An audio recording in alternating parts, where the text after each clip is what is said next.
YouTube video में keywords या hashtag कैसे पता चलेगा कौन सा कीवर्ड्स जो है, कौन सा हैशटैग जो है वो कितना इंपॉर्टेंट है। आपने सिंपल वीडियो अपलोड करने के लिए यहाँ पे प्लस के आइकॉन पे आना है आपने, और प्लस के आइकॉन पे आने के बाद आपने ज़ाहिर है अपलोड वीडियो ही करनी है। गैलरी में ले जाएगा सीधा आपको, गैलरी में से आपने कोई भी वीडियो सेलेक्ट कर लेनी है। उसके बाद नेक्स्ट नेक्स्ट करते जाएं आप। अगर कुछ एडिटिंग वगैरह करनी है थोड़ी बहुत तो वो भी आप कर लें।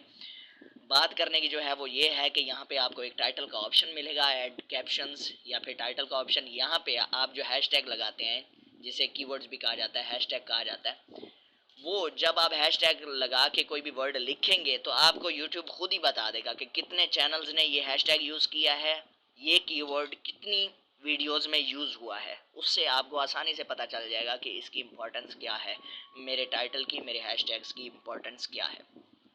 वेबसाइट्स, लंबी चौड़ी वेबसाइट्स खोलने की और फजूल तरह की क्रोम पर सर्च करने की ज़रूरत नहीं है। आपको यूट्यूब आपको खुद ही गाइड करेगा कि आपने क्या करना है अपनी वीडियो के साथ। Thank you.